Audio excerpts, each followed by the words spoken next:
Hello అండి, welcome back to my channel. ఈరోజు వీడియోలో మీ పర్సన్ ట్రూ ఫీలింగ్స్, మీ ఫీలింగ్స్ అండ్ నియర్ ఫ్యూచర్లో ఏం జరగబోతుంది అండ్ యూనివర్స్ మీకేం చెప్పబోతుంది అనేది చూద్దాం.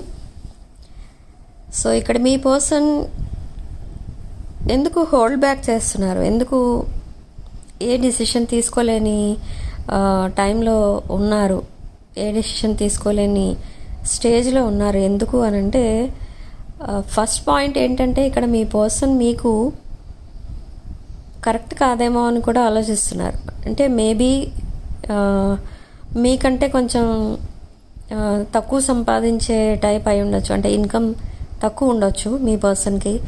అండ్ మీ లైఫ్ స్టైల్ వేరు, మీ పర్సన్ లైఫ్ స్టైల్ వేరు, అలాంటి కంపారిజన్స్ కూడా చూసుకుంటున్నారు. బట్ ఇక్కడ ఎవరో మీ పర్సన్కి మేబీ తన క్లోజ్ ఫ్రెండ్ ఎవరో మీ పర్సన్కి చెప్తున్నారు, ఇట్లా నువ్వు చేసుకున్నది రాంగ్ చాయిస్, ఇప్పుడు మంచి గాడ్ నీకు మంచి ఆఫర్ ఇచ్చారు, మంచి గిఫ్ట్ ఇచ్చారు, అంటే మిమ్మల్ని అన్నమాట.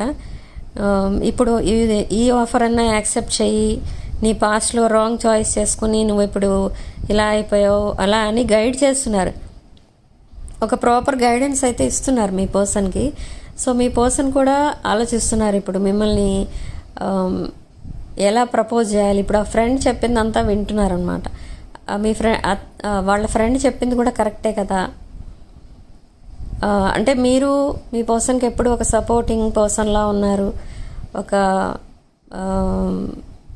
ఏమంటారు సపోర్టింగ్, అండర్స్టాండింగ్, హెల్పింగ్ పర్సన్. మీరు మీ పర్సన్కి ఎప్పుడు ఏ హెల్ప్ కావాలన్నా వెంటనే చేస్తూ ఉంటారు, ఆలోచించకుండా చేస్తారు. అదే వాళ్ళ తను ఎవరినైతే ఎక్స్పెక్ట్ చేస్తారో తనకి హెల్పింగ్గా ఉంటారు అని వాళ్ళైతే అసలు కనీసం అడగరు. ఏ హెల్ప్ కావాలి, ఎందుకు అలా ఉన్నావు, హెల్త్ ఎలా ఉంది, ఇవేమీ కూడా అడగరు మీ పర్సన్ని.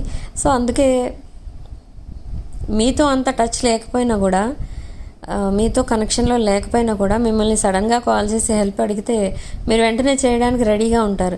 సో ఆ నేచర్ ఏదైతే ఉందో మీది, అది నచ్చుతుంది మీ పర్సన్కి. సో మీ పర్సన్ వాళ్ళ ఫ్రెండ్స్ అందరి దగ్గర కూడా అదే చెప్తూ ఉంటారు.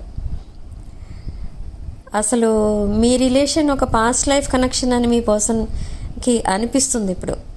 బట్ ఇవన్నీ కూడా మీ పర్సన్ నమ్మరు. బట్ ఇప్పుడు మిమ్మల్ని చూసిన తర్వాత మీకు అండ్ మీ పర్సన్కి ఉన్న రిలేషన్ పాస్ట్ లైఫ్ రిలేషన్ అని అనిపిస్తుంది, ఓకే, మీ పర్సన్కి. సో ఇక్కడ ఏంటంటే మీ పర్సన్కి చాలా డస్ట్ ఎలర్జీస్ ఉండొచ్చు, హెల్త్ ప్రాబ్లమ్స్ ఉండొచ్చు.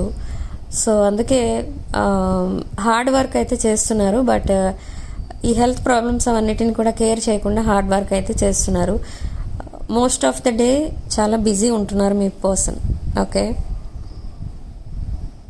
అండ్ కొంతమందికి అయితే కమ్యూనికేషన్ వస్తుంది, ఇద్దరి మధ్య కమ్యూనికేషన్ ఉంది, హెల్ప్ చేసుకుంటున్నారు, చాట్ చేసుకుంటున్నారు. బట్ అది కూడా డ్రై చాట్, అంటే గంటల కొద్దీ మాట్లాడుకోవడం అనేది లేదు, ఓకే.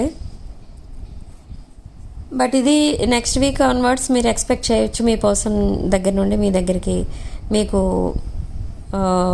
కొంచెం లాంగ్ చాటింగ్ జరగడం అనేది జరుగుతుంది నెక్స్ట్ వీక్ నుంచి, ఓకే. సో ఇదొక general collective and timeless reading. ఈ రీడింగ్ మీరు ఎవరి కోసమైనా ఎప్పుడైనా చూడొచ్చు. అండ్ ఈ రీడింగ్ మీరు చూసే టైంకి మీకున్న సిచ్యువేషన్కి ఈ రీడింగ్ రెజొనేట్ అవుతుంది. రెజొనేట్ అయిన పాయింట్స్ తీసుకోండి, రెజొనేట్ అవ్వని పాయింట్స్ వదిలేయండి. సో ఇక్కడ గాడ్ ఏం డిసైడ్ చేశారు అసలు మీకోసం అని చూస్తే, గాడ్ మీ ఇద్దరిని కలపడానికి ట్రై చేస్తున్నారు. ఇది సరైన టైం అని గాడ్ డిసైడ్ చేసిన టైం. అంటే నేను అందరికీ చెప్తూ ఉంటాను, వెయిట్ ఫర్ డివైన్ టైమింగ్. ఆ డివైన్ టైమింగ్ రాబోతుంది అండ్ విదిన్ ఫ్యూ డేస్ ఆ డివైన్ టైమింగ్ వస్తుంది, ఓకే. సో ఇది రైట్ టైం మిమ్మల్ని అప్రోచ్ అవ్వడానికి అని మీ పర్సన్కి కూడా తెలుసు. సో అప్రోచ్ అవుతారు. ఆల్రెడీ చాటింగ్లో కమ్యూనికేషన్లో ఉన్నవాళ్ళు కూడా ప్రపోజల్స్ పెట్టుకుంటారు. అండ్ కొంతమంది ఆల్రెడీ ప్రపోజ్ చేసి ఉన్నవాళ్ళు ఏంటంటే ఇంకా కొంచెం నెక్స్ట్ స్టెప్ వేస్తారు. అంటే పేరెంట్స్ కలిసి మాట్లాడుకోవడం అలాంటివి కూడా జరుగుతూ ఉంటాయి మ్యారేజ్ కాని వాళ్ళకి. అండ్ మ్యారేజ్ అయి సెపరేట్ అయి ఉంటున్న వాళ్ళు మళ్ళీ మీరిద్దరూ కలిసి ఉండడం అనేది జరుగుతుంది. అండ్ డివోర్స్ కోసం అప్లై చేసిన వాళ్ళు మాత్రం కొంచెం వెయిట్ చేయాల్సిన పరిస్థితి అయితే ఉంది. ఓకే, సో మెయిన్ ప్రాబ్లమ్స్ మీకు పర్సన్కి ఉన్నవి ఫైనాన్షియల్ ప్రాబ్లమ్స్. ఓకే, ఈ ఫైనాన్షియల్ ప్రాబ్లమ్స్ అసలు ఎలా వచ్చాయో మీ పర్సన్కి కూడా తెలియదు. బట్ కొద్దిగా యాడ్ అవుతూ అదొక పెద్ద అమౌంట్ కింద తయారైపోయింది మీ పర్సన్కి. ఆ అమౌంట్ సెట్ చేయడం అనేది, అరేంజ్ చేయడం అనేది మీ పర్సన్ వల్ల అయ్యే పని కాదు. సో మిమ్మల్ని తప్పకుండా హెల్ప్ అడగడానికి ముందుకు వస్తున్నారు. అండ్ మీరు చేస్తారు కూడా ఆ హెల్ప్. మీ సేవింగ్స్ అన్నీ కూడా విత్డ్రా చేసి మీ పర్సన్కి ఇస్తారు. అంత ఇదవుతారు మీరు. అంటే మీ పర్సన్ ఉన్న సిచ్యువేషన్ చూసి మీరంతా బాధపడి హెల్ప్ చేస్తారు. అండ్ మీ పర్సన్ మీతో ఫ్యూచర్ చూస్తున్నారు. మీరు కూడా మీ పర్సన్తో కలిసి ఫ్యూచర్ ఉండాలి అని ప్లాన్ చేసుకుంటున్నారు. బట్ అవన్నీ కూడా జరుగుతాయా లేదా అనేది క్వశ్చన్ మార్క్ పెట్టుకుని కూర్చున్నారు ఇద్దరు. బట్ జరుగుతాయి తప్పకుండా. ఎందుకంటే మీరు ఒక divine masculine and divine ఫ్యామిలీన్ connection. అంటే ఇక్కడ ఒక past life connection, twin flame connection. Okay, so చాలామందికి ఇక్కడ సెపరేట్ అయ్యి ఒక 5-6 months అయి ఉండొచ్చు. ఓకే, సో కమ్యూనికేషన్ నాకు తెలిసి ఈ మంత్ వచ్చి ఉండొచ్చు. ఓకే, అది కూడా ఆఫ్టర్ 22nd August వచ్చి ఉండొచ్చు, are 23rd August, 24th August అట్లా వచ్చి ఉండొచ్చు కమ్యూనికేషన్. ఓకే, సో ఇక్కడ ప్రాబ్లమ్స్ అన్నీ సాల్వ్ అయ్యే వరకు మీ వరకు ఆ ప్రాబ్లమ్స్ తీసుకురాకూడదు అనుకున్న మీ పర్సన్ మిమ్మల్ని అప్రోచ్ అవ్వడం, మళ్ళీ మిమ్మల్ని మొత్తం స్టోరీ ఏదైతే నడిచిందో సెపరేషన్ టైంలో విదిన్ దిస్ 5-6 months అదంతా మీకు చెప్పడం చాలా షాకింగ్గా అనిపించింది మీకు. కొంతమందికి ఇంకా అనిపిస్తుంది. ఓకే, ఆల్రెడీ మీట్ అయిన వాళ్ళు చెప్తున్నాను, అలా అనిపించవచ్చు మీకు. బట్ ఎనీహౌ ఇంకా క్లారిటీ అయితే ఇవ్వలేదు మీ రిలేషన్కి సంబంధించి. But next week onwards divine time దగ్గర పడుతుంది. సో మీ పర్సన్ మీకు తప్పకుండా క్లారిటీ ఇస్తారు నెక్స్ట్ వీక్ ఆన్వర్డ్స్ మీ రిలేషన్షిప్కి సంబంధించి. ఓకే, సో ఇక్కడ మీ పర్సన్ మిమ్మల్ని ఒక మ్యారేజ్ మెటీరియల్గా చూస్తున్నారు. బట్ థర్డ్ పార్టీలో ఉన్న పర్సన్ ఎవరైతే ఉన్నారో, థర్డ్ పార్టీ రిలేషన్లో ఉన్న పీపుల్ ఎవరైతే ఉన్నారో ఇక్కడ వాళ్ళు, మీ పర్సన్ ఎవరైతే ఉన్నారో వాళ్ళు రాంగ్ చాయిస్ చేసుకుని టైం వేస్ట్ చేసుకున్నందుకు చాలా సఫర్ అవుతున్నారు, చాలా ఫీల్ అవుతున్నారు. అదే తలుచుకొని ఇంకా బాధపడుతున్నారు, ఎందుకు నేను ఇలా చేశాను wrong choice.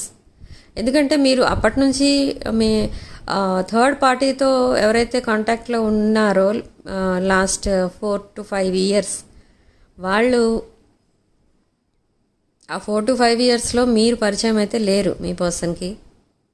Okay, only third party ఉంది తన లైఫ్లో. ఆ థర్డ్ పార్టీ ఎప్పుడైతే వాళ్ళు మీ పర్సన్ని వద్దు అని అనుకున్నారో ఆ టైంకి around 9 months or 1 year before మీరు పరిచయం అయ్యి ఉండొచ్చు. ఎందుకంటే మీతో అంతగా టచ్లో లేరు మీ పర్సన్, బట్ థర్డ్ పార్టీతో చాలా స్ట్రాంగ్ రిలేషన్ అయితే ఉంది. సో ఇప్పుడు అందుకే లైఫ్లో ఏదో మిస్ అయినట్టుగా ఫీల్ అవుతున్నారు. ఏం మిస్ అవుతున్నారంటే థర్డ్ పార్టీని మిస్ అవుతున్నారు. అంటే చాలా ఊహించుకున్నారు దట్ థర్డ్ పార్టీ రిలేషన్కి సంబంధించి చాలా ఇవైతే ఉన్నాయి, ప్లానింగ్ అయితే వేసుకుని కూర్చున్నారు మీ పర్సన్. బట్ ఆ థర్డ్ పార్టీ ఎవరైతే ఉన్నారో వాళ్ళు అంత సీరియస్గా తీసుకోలేదు ఈ రిలేషన్ని. ఓకే, సో వాళ్ళు ఏదో చిన్న గొడవ వచ్చినా కూడా వదిలేద్దాం, ఈ రిలేషన్ వద్దు అన్నట్టుగా కూర్చున్నారు. సో చిన్న విషయం వచ్చేసరికి ఇదే ఛాన్స్ అని వదిలేశారు. బట్ మీ పర్సన్ చాలా సీరియస్ ఉండే ఈ రిలేషన్లో. సో అందుకే మీ పర్సన్ అంత డిప్రెషన్లోకి వెళ్ళిపోయారు. బట్ మీ పర్సన్కి ఉన్న third party no depression, nothing, no feelings at all. So ఇప్పుడు మీ విషయానికి వస్తే మీ పర్సన్ మిమ్మల్ని ఇప్పుడు ఏమంటారు, ఇన్వెస్టిగేట్ చేస్తున్నారు. అంటే మిమ్మల్ని అబ్జర్వ్ చేస్తున్నారు, డీప్గా స్పై చేస్తున్నారు మీ సోషల్ మీడియా అకౌంట్స్. ఎందుకు అని అంటే ఇన్ ఫ్యూచర్ మీరు మీ పర్సన్ని కూడా మళ్ళీ చీట్ చేసి వెళ్ళిపోతారేమో అన్న భయం, ఎవరితో అన్న మూవ్ ఆన్ అయిపోతారేమో అన్న భయం. సో అలాంటి భయాలు అయితే చాలా ఉన్నాయి మీ పర్సన్కి. ఓకే, సో అందుకే స్పై చేస్తూ ఉంటారు. మీరు ఏం చేస్తున్నారు, ఏం వర్క్ చేస్తున్నారు, ఎలా సంపాదిస్తున్నారు, ఇవన్నీ కూడా ఎప్పుడు మిమ్మల్ని అడుగుతూ ఉంటారు. మీ మంత్లీ ఇన్కమ్ ఎంత, అసలు డే టైం అంతా ఏం చేస్తుంటారు, నైట్ టైం అంతా ఏం చేస్తుంటారు, నైట్ టైం ఎంతవరకు ఆన్లైన్లో ఉంటారు, ఇవన్నీ కూడా కనుక్కుంటూ ఉంటారు. కొంతమంది ఏం చేస్తారంటే మిమ్మల్ని అడగకుండా వాటిని స్పై చేస్తూ ఉంటారనమాట. ఆ పాయింట్స్ అన్నిటినీ స్పై చేస్తారు. అంటే మీరు ఆన్లైన్ టైమింగ్స్ అవన్నీ చెక్ చేస్తుంటారనమాట. నైట్ ఉంటున్నారా లేదా డే టైం ఉంటున్నారా, ఎవరితో ఉంటున్నారు, మీరు ఆన్లైన్ ఉన్న టైంకి ఇంకెవరు ఆన్లైన్ ఉంటున్నారు, ఇలాంటిదంతా చూస్తూ ఉంటారు. బట్ మీ పర్సన్కి అంత టైం అయితే లేదు. బట్ ఎప్పుడైతే ఫ్రీ టైం దొరుకుతుందో ఆ టైంలో చెక్ చేస్తూ ఉంటారు మీ సోషల్ మీడియా అకౌంట్స్. ఓకే, ఇక్కడ మీ పర్సన్ మెంటాలిటీ ఎలాంటిది అంటే తన మాటల కంటే తన యాక్షన్స్ ఎక్కువ మాట్లాడతాయి. మాటలు తక్కువ, యాక్షన్స్ ఎక్కువ ఉంటాయి. అంటే మీరు అందులో అర్థం చేసుకోవాలన్నమాట ప్రతిదీ కూడా. ఇప్పుడు సపోజ్ మీరు ఏదో మెసేజ్ పెట్టారు, ఓకే, వెంటనే రిప్లై రాదు. రిప్లై లేదు అంటే ఏంటంటే మీరు బిజీ ఉన్నట్టు మీరే అర్థం చేసుకోవాలి. మీ పర్సన్ చెప్పరు బిజీ ఉన్నాను నేను అని. అది ఎప్పుడు చెప్తారు, మళ్ళీ తను బిజీ లేనప్పుడు, అంటే తను మళ్ళీ ఫ్రీ అయినప్పుడు నేను ఇందాక బిజీ ఉన్నాను అందుకు మెసేజ్ చేయలే అని చెప్తారు. సో మీరు ఈ టైంలో మీరు ఎన్నో ఊహించేసుకుంటారు, ఎన్నో అనేసుకుంటూ ఉంటారు మీ పర్సన్ కోసం. సో అలాంటి సిచ్యువేషన్స్ అయితే చాలా జరుగుతూ ఉంటాయి మీ మధ్య. Okay,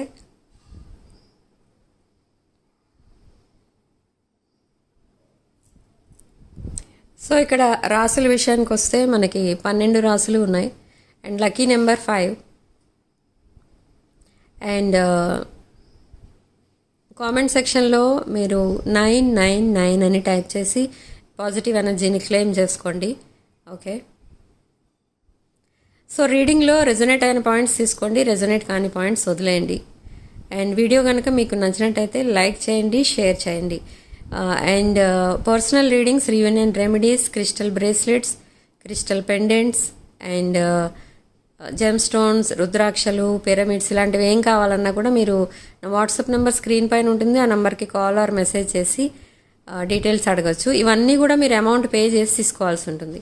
personal readings, reunion remedies కూడా మీరు అమౌంట్ పే చేసి మాత్రమే తీసుకోవాల్సి ఉంటుంది. ఓకే,